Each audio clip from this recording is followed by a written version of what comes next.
Listening to that is Neil Hamilton, former business minister in John Major's government and now leader of UKIP in the Welsh Assembly. Do you say thank God for John Major? Well, in a way, because John Major actually created the Eurosceptic movement in the Conservative Party. He, as Conservative Chancellor, took us into the exchange rate mechanism in 1990, and in 1992 we were turfed out of it in the most humiliating and catastrophic way. And it was after that that the Eurosceptic movement in the Tory Party really started to motor. So he and his catastrophic premiership have a great deal to answer for, I think, in the result of the Brexit referendum. He actually started the ball rolling. So I give him thanks for that. But, of course, he's always been duplicitous on Europe. Before he became Prime Minister, he presented himself as a Eurosceptic. Indeed, described himself as the biggest Eurosceptic in Britain.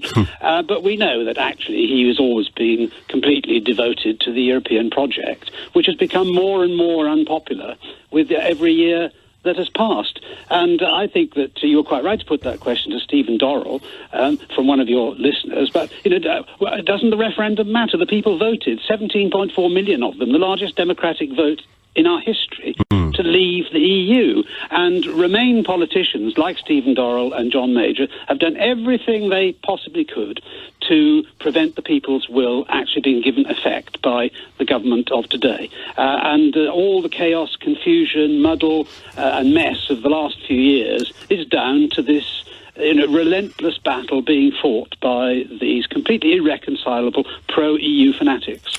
Do you think it is right and proper that former prime ministers and former cabinet members give their opinion on current politics? Well, I think it's perfectly proper for former ministers and prime ministers to give their views on politics. But I mean, if I were John Major, I think I would rather take the view that the less I said, the better, if he wants his side to win. And he was one of the most disastrous prime ministers. After all, he took the Tory party to one of its greatest defeats. You were in his government, Neil. Democracy in 1832 was created. The 1997 election, the Tories lost half of their MPs, and they were out of power for 18 years after. That's entirely down to John Major. Now, his political judgment is not the one that I would trust. Well, you were in his government, though. I was, but I was against the Maastricht Treaty. I was against membership of the ERM, and I argued against his policy from the inside, as I'd done before I joined the government, and indeed again afterwards. I joined the Anti-Common Market League back in 1967. I mean, Stephen Dorrell and I were Conservative students together, and we were on opposite sides on this issue then, back in the 1960s. Neither of us has changed our view. I think that I've been proved right, and throughout my lifetime, more and more people agree with my viewpoint, and fewer have agreed with his. Finally, Neil, what do you think of his suggestion that voters should select rebel candidates rather than the Conservative candidates? Well, I'm in favour of disruptors in politics. I think that for too long we've had a kind of cross-party consensus on too many issues. And I think one of the great virtues of Donald Trump, like him or loathe him, is that he has broken up this kind of cosy globalist consensus. And Thatcher was the same to a great extent.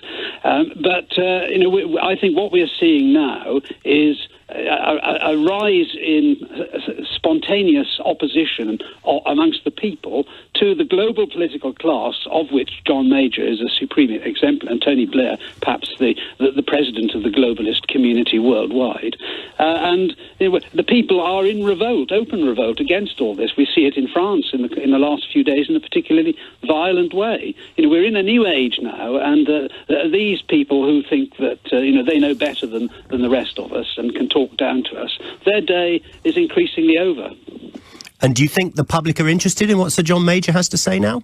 No, I don't think they're interested at all. I mean, if he's remembered at all, it's more as that sort of spitting image figure of the grey man, or the cartoon in The Guardian that had him wearing his Y fronts outside his trousers.